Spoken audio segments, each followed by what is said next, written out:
What is up, YouTube? It is Chap904 here for Know Your Games. Today I'm bringing the top 10 worst things about Metal Gear Solid 5: The Phantom Pain. Now, two disclaimers before I get started. One, this does contain spoilers, so heads up, spoilers alert. And number two, I just want to let you guys know I absolutely love this game. I'm not bashing it in any way, shape, or form, but even masterpieces have their flaws, and well, these are my top 10 flaws in this game. Starting off my list at number 10 is the maps. Now, a heads up for people that have not played these, there are two maps, Afghanistan and Africa. This one is Africa, I'm showing you right here, but a lot of them are very empty. The only main points of them are ones that have been focused on in missions, and the other ones are filled up with little tiny outposts, like the one you see here in the distance. And my biggest issue with these is there's no friendlies, there's no villages. The only villages that are on these maps are controlled by hostiles, and there's just no friendlies at all. The only friendlies that you see are non-hostiles are the hostages you gotta rescue. And these maps, after a while, just don't feel like anything other than you're just here to take out these posts and these objectives, but it doesn't give you any type of sense of you are in a world, you are in a living, breathing world of Afghanistan or Africa. So that is why at number 10 it has to be the maps for me. Coming in at number 9 on my list is replaying missions.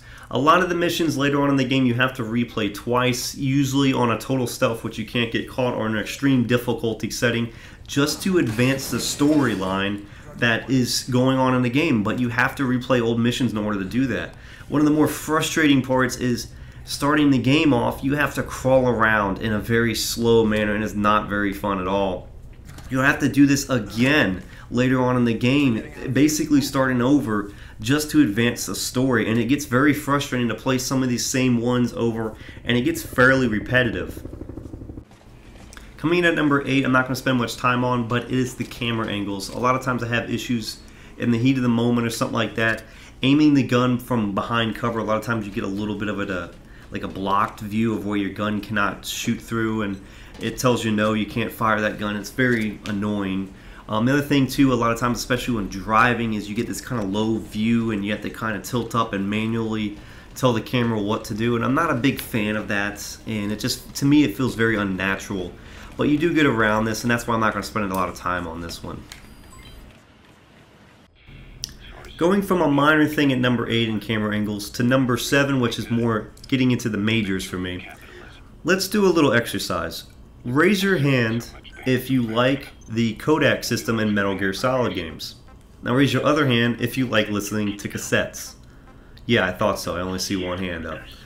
Number 7 is the cassette tape that replaced the codec system for me.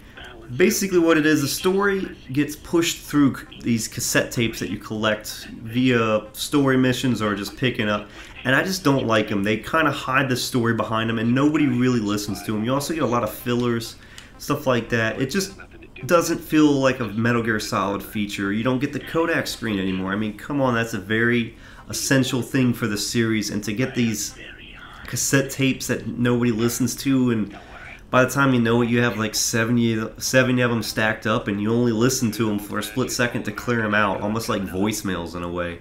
And we all know nobody really likes listening to their voicemail.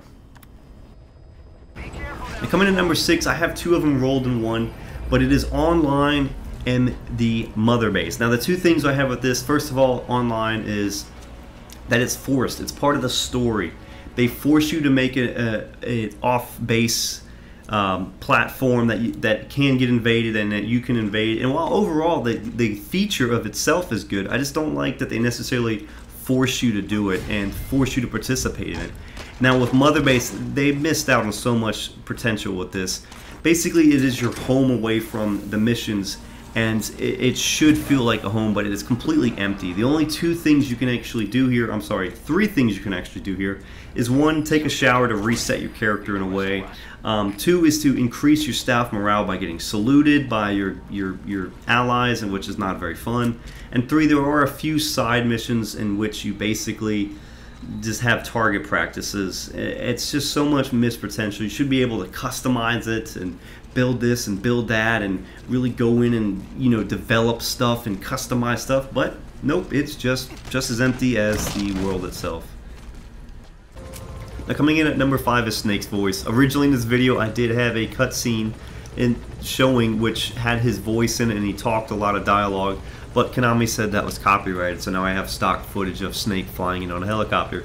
Now the reason that Snake's voice is on this list is because I was a big fan of David Hayter, and I'm not that big, or not that convinced I should say, of Keith Sutherland's performance on this. He doesn't really talk much, and with that being a main character that is a little bit weaker compared to other games, I just did not think it was very good timing to replace his voice in this game. It just kind of seemed unnatural. It didn't really fit very well. So that is why number 5 is Snake's voice, and I do apologize about not providing any cutscenes. Now coming in at number 4 is Quiet's death. Now this doesn't have to do a whole lot with me missing the character, but me missing the buddy. There's only 4 buddies in this game, and I don't like the D-Walker, so it leaves me with 3, and then one of them gets killed in the story, and that leaves me with just 2 basically. Now this probably will be added DLC, stuff like that. They'll probably add some more buddies or bring her back for a charge. But overall, I just thought it was a weird choice to have her as one of your 4 buddies die. Now there are a few ways to get around this, but it's just inevitable that you have to lose a buddy, and it's sad that they did that. Now coming in at number 3 on the list is Eli. That's another major character I had a lot of issues with, and also is the kids as well. These 2 main types of characters are very annoying in this game. Eli is just this little kid that is such a big role in the game, and he steals the Metal Gear, and he fights you to the CQC battle, and it's just really annoying the little kid can get away with so much in this game. The kids, in my opinion, too, are very annoying to play against. I mean, you can't kill them, which is, you know, I understand why they did that. I don't want to kill kids, but the mere fact that they're enemies rather than just people I rescue is very annoying and a weird, you know, weird decision that they went with. And I just do not like playing against these kids or even fighting against kids. It just makes the story seem even weaker. Number 2 on my list is the action missions. Now the issue I have with the action missions really is this. The game is not designed for this. Honestly, it is not. When you do these action missions, it just puts the flaws of this game straight in your face, and you really see a lot of the main issues with this, and it's just not very fun. I did not buy this game, or I don't think a lot of people buy this game, to go just full Rambo on everybody. And you can see a lot of the issues with it, where tanks are so accurate and the skulls are very just annoying to kill. The other thing too is, you know, you see a lot of little issues with it where guys can't go through doors. My overall gripe with this one is this game is not made very well when it comes to the action parts of it, and I don't know why they have to force that in front of you. Number 1 is the story. Now, this story to me is not only the worst in Metal Gear Solid, but it's also one of the worst I've seen. I mean, just so many baffling things. You can really go through every cutscene in this game and point out one little mess up or plot hole. I mean, there's so many examples of this. And I really find that the Skullface character to be very good at first and then just very weak at the end. I just don't really care about him, and I don't understand a language parasite. How does a parasite know what you're speaking? Why does that even matter? That is one of the more baffling things. Now, Metal Gear Solid has always had bizarre stories, and this one is bizarre, but this one's also very weak, whether it's thrown through cassette tapes. Whatever the case may be, the major thing in this game is the story. Not only does it lack, but it is just overall bad. So guys, that was my top 10 worst things about Metal Gear Solid 5 The Phantom Pain. Please like, subscribe, comment below, tell me what you think, tell me what you think you should be added or what should be switched around.